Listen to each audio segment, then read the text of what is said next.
Good morning. পূর্বাস লাইফস্টাইলে সবাইকে স্বাগত জানাচ্ছি। আশা করি সকলে ভালো আছে। তো আজকে হচ্ছে গিয়ে সোমবার, আর এখন বাজে কটা জানেন? 11:40, প্রায় 11:45 বাজতে যায়। তো সকালবেলায় সমস্ত কাজকর্ম সেরে টেরে একটুখানি বেরিয়েছিলাম। কেন বলছি পরে আপনাদের। তো একটুখানি যেতে হয়েছিল। তা সে ডাক্তার সাহেব তো সকালবেলায় উঠে গোপালকে শয়ন থেকে তুলেই দিয়েছিল, দিয়ে পুজো টুজো করে দিয়ে ও আবার কলকাতা বেরিয়ে গেল। আমাকে যাওয়ার সময় বলে গেছে রান্না টান্না করো না আমার জন্যে, আমি কলকাতায় যাচ্ছি। তা যিশুও বেরিয়ে গেছে। তা আমি একটু বেরিয়েছিলাম, বিশেষ কাজ ছিল। তো এই ফিরলাম একটু আগে, ফিরে এবারে ড্রেস টান টান সব করেই গেছিলাম, করে চা বিস্কুট খেয়ে চলে গেছিলাম। তো এই ফিরে একটুখানি আর পুজো সারলাম, গোপালকে চান করিয়ে ভোগটা তো দিতে হবে, সেইটা দিয়ে টিয়ে উঠে এই যে আমি এখন একটুখানি এই যে চিঁড়ে ভাজা চানাচুর নিয়েছি, একটু পেঁয়াজ কুচি দেব, দিয়ে একটু জল ঢেলে খেয়ে নেবো। নিয়ে আজকে তো আমাদের মা বেটার রান্না, যাই হোক রান্নাটা বসাবো, টুকটাক করে করে নিচ্ছি এবারে। তো বাদ বাকি কথা পরে বলছি। চলুন ভিডিওটা এখান থেকে শুরু করলাম, আপনারা সঙ্গে থাকুন, দেখতে থাকুন। সকালে বেরোনোর সময় আপনাদের সাথে কথা বলতে পারিনি, তখন ব্যস্ততা থাকে প্রচুর, তো সব কাজকর্ম সামলে তাও যখন বেরোচ্ছি জানেন, তখন দুধটা এসে হাজির। মাকে বলছি, মা তো বুঝতে পারে না এখন, অতটা জোরে না বললে শুনতে পায় না। তো যাই হোক ফোনে বলছি, মা বুঝতে পারছে না। তো মদন শুনতে পেয়েছে, রাস্তা থেকে চিৎকার করছে, বৌদি আমি এসে গেছি এসে গেছি। তো দুধটাকে ঢেলে রেখে দিয়ে চলে গেছিলাম। তা এই এখন পুজো করতে বসে, পুজো করে উঠে এই যে এখন দুধটা ফুটিয়ে নিলাম, নিয়ে এবার একটু নিজে একটু খাই, খেয়ে তাড়া নেই আজকে, আর ধীরে সুস্থে ভাত টাতগুলো বসাবো। তো যাই হোক চলুন আপনারা সঙ্গে থাকুন আমার, দেখতে। আসলে কি জানেন, আমি একটা আবৃত্তির ক্লাসে জয়েন করেছি, আবৃত্তি শেখার ক্লাসে।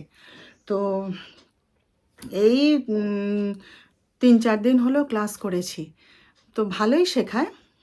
আমাদের বড়দের যে গ্রুপটা সেটাতেই শিখছি, কিন্তু ব্যাপারটা হচ্ছে সকালবেলায় যদি শেখায়, আজকে আমি কথাটা বললাম যে সকালবেলায় শেখালে আমার খুব অসুবিধা হচ্ছে।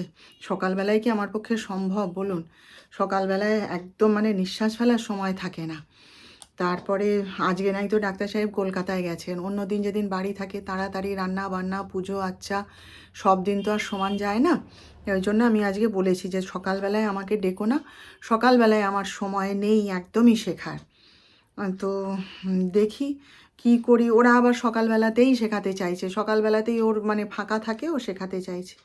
এটাই হয়ে গেছে সমস্যা।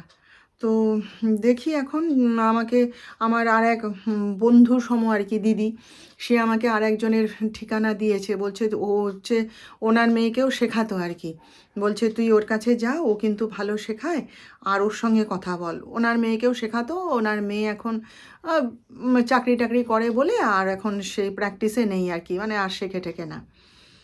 তো দেখি কি করি এখন। সকালবেলায় যদি দেয় বলছে এই সোমবারের সকালে, আর নইলে শুক্রবার দিন। এবার দুটোতেই আমার হচ্ছে না, কেন বলুন তো?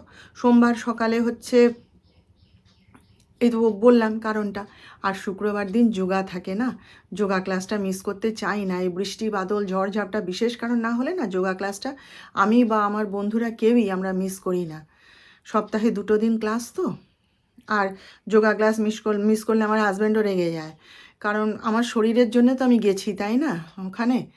তো দেখি এখন এইটাই হচ্ছে সমস্যা, নইলে ভালোই শেখায়, খুবই ভালো শেখায়।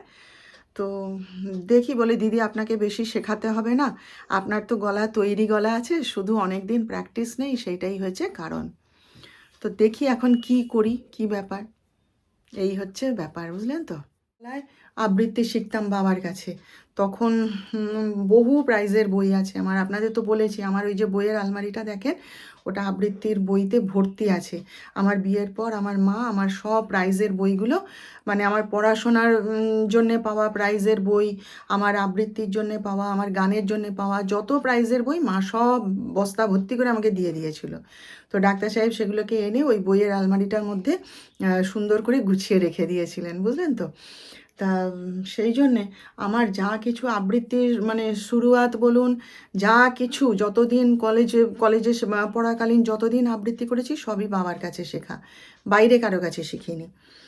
সেই জন্যে আর তারপরে তো বিয়ে শাদী হয়ে গেল, গিয়ে সেসব তো বন্ধই হয়ে গেল। ওটা সব মেয়েরই হয়, কজনের আর মানে ওটা জারি থাকে বলুন। তো যাই হোক, সে সমস্ত তখন বাচ্চা মানুষ করতে, সংসার করতে, এ করতে সব ধুয়ে মুছে গেছিলো। তো এইবারে এখন তো ঝাড়া হাত পা হয়েছি একটু, এখন একটু সময় হাতে পাচ্ছি সংসারে কাজকর্ম সামলে। তাই ভাবলাম যে আস্তে আস্তে আবার শুরু করি না, কিছুই না, নিজের মনকে খুশি রাখা, নিজের একটু এনার্জি পাওয়া, নিজের সেই পুরনো জীবনটাকে আবার ফিরে পাওয়া, এই আর কি, একটু আনন্দ। সেই জন্যেই মানে শিখছি আর কি। এখন দেখি কত দূর কী হয়। ছোট ছিলাম না যখন এলআইসি কোয়ার্টারে এলআইসি ফ্ল্যাটে থাকতাম, 144টা ফ্ল্যাট একসাথে ছিল, বুঝলেন তো, ওই নিউ আলিপুরে এম ব্লকে থাকতাম আমরা। তো সেখানে পুজোর সময়, তারপরে রবীন্দ্র জয়ন্তী, নজরুল জয়ন্তী, আরও বিভিন্ন বিষয় অত মনে নেই, মোট কথা টুকটাক নাটক হতো গরমের ছুটিতে। তো বাবার উপরে দায়িত্ব ছিল আমাদের ফ্ল্যাটে যত বাচ্চা আছে তাদের সবাইকে নিয়ে বাবা নাটক শেখাতো, আবৃত্তি শেখাতো। আর বড়দের নাটক শেখানোর দায়িত্বে ছিল ঘোষাল কাকু। মানে বাবা সমস্ত কাকুরা ফ্ল্যাটের সব মিলেমিশে একটা নাটক করতো, সেটার দায়িত্বে ছিল ঘোষাল কাকু। আর নাচের জন্য, নাচ শেখানোর দায়িত্বে ছিল তন্দ্রা কাকিমা। তো এরকম ওদের ছিল। আর ঘোষাল কাকু আর কাকিমা হচ্ছে আমার বাবা মায়ের বুজুম ফ্রেন্ড একদম। এই আমার বিয়ের সময় ওরা হোল ফ্যামিলি এসেছিলো, জানেন। ঘোষাল কাকিমা আমাকে আবার কোণে সাজিয়েছিল। তো যাই হোক, তা বাবার কাছেই বলতে পারেন আমার ওই কি বলেন, এই নাটক, আবৃত্তি, এই সমস্তর হাতে খড়ি। বহু আমাদের ওখানে না কলকাতায় বহু আবৃত্তি কম্পিটিশান হতো, জানেন তো তখন। তা ওই সব আবৃত্তি কম্পিটিশানের নাম দিতাম আমি আর ভাই, আর ওই বাবার কাছে শিখতাম। বাবাই হচ্ছে মানে আবৃত্তি শেখার মানে শিক্ষাগুরু আর কি আমাদের। ভাইকে তো একবার রেডিওতে আবৃত্তি করতে ডেকেছিল, এখানে এসে কম্পিটিশানে ভাই এরকম ফার্স্ট হয়েছিল, তখন ওকে আবৃত্তি করতে ডেকেছিল, ওই গল্প দাদুর আসর বলে একটা হতো না, সেইখানে।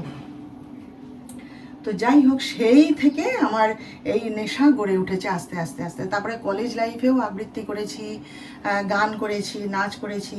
তো ওই তখনও আবৃত্তি শিখেছি বাবার কাছে। তারপরে যখন বিয়ে হয়ে যায় সেসব তো বন্ধ হয়ে গেল, আর তখন তমলুকে এসব কিছু ছিল না। এখন তমলুকে যেমন প্রচুর একদম নাচ গান আবৃত্তির বহু একদম সব শেখানোর একটা স্কুল খুলেছে। আমার যখন বিয়ে হয় তখন কিচ্ছু ছিল না, ফাঁকা। তো যাই হোক, এখানে আসার পর, বিয়ে আসার পর সব বন্ধ হয়ে গেল। সে সবারই হয়, অনেকের সংসারই হয়, কজনের আর ওগুলো জারি থাকে বলুন।